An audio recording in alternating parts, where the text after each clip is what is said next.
সবাই বসে আছি। আজকে সবাই সম্মানিত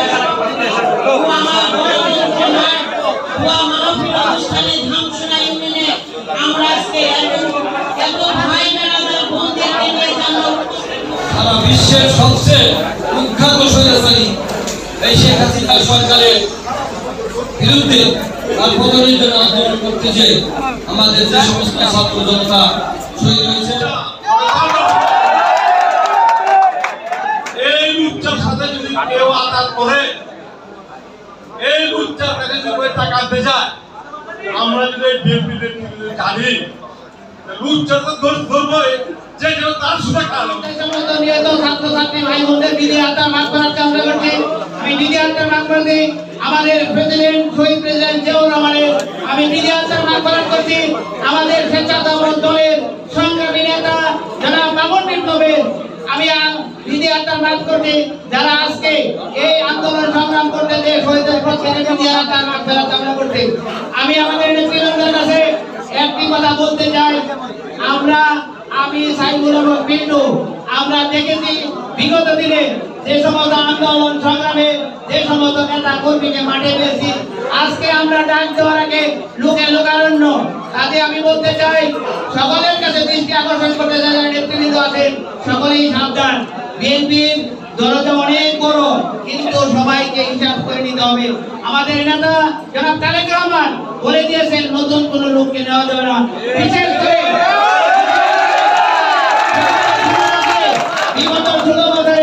আমরা কত মামলা খেয়েছি, আজকে আমরা বিলাপ করেছি, আমরা মসজিদে বিলাপ করাতে পারি নাই, আমাদের বিলাপ করাতে দেয় নাই, আমাদের রাস্তায় দাঁড়াতে দেয় নাই। আগে ওই সমস্ত আওয়ামী লীগ এসে আমাদের দলের বদনাম করবে, সেই সমস্ত সুযোগ আমরা একদমই সংক্ষিপ্ত।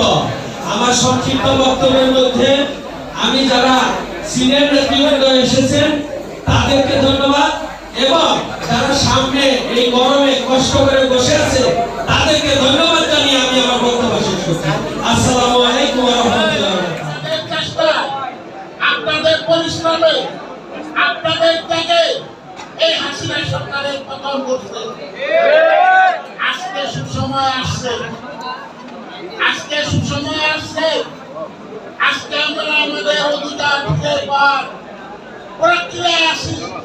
আমরা আমাদের ভোটের অধিকার ফিরে পাবো, আমরা আমাদের কথা বলার অধিকার ফিরে পাবো, আমরা আমাদের শান্তি শৃঙ্খলা ফিরে পাবো।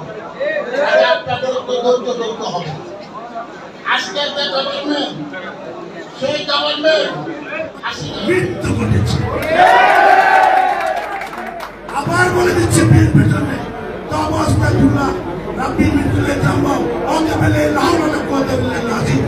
অর্থাৎ আওয়ামী লীগের মতো কাজ করা যাবে না। এর জন্য আমরা দোয়া করলাম, অতীতে ভুল করতে দোয়া করলাম। এই তোমার যদি ভুলে যায়, এই ছাত্র জনতার আন্দোলন ব্যর্থ হলে বাংলাদেশের বিএনপি বলে কিছু থাকবে। অতএব সাবধান, সবাই সতর্ক থাকবে। বিএনপির নামে যদি কেউ ধামসোনা ইউনিয়নে কোন ব্যক্তি করতে যায়, আমাদের অভিভাবক কাজী আব্দুল গফুর, আমি সেকেন্ড অভিভাবক, এই বিএনপির সভাপতি এবং ডাক্তার দুলাল, আমাদের সাথে জাকির এবং নজরুল থাকবে। এর ব্যতীত কেউ এখানে ব্যবসা করতে পারবে।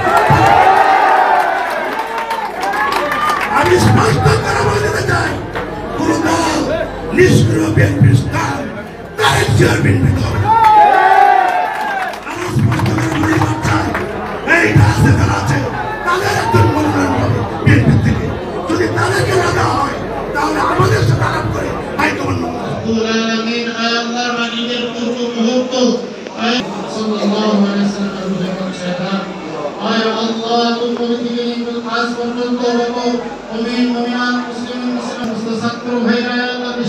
শহীদ হয়েছে। রব্বুল আলামিন আল্লাহ মেহেরবানি করে তাদেরকে মাফ করিয়া দেন, তাদেরকে জান্নাত নসিব করেন। আল্লাহ ছাত্র ভাইদের সাথে যারা আন্দোলনে ছিল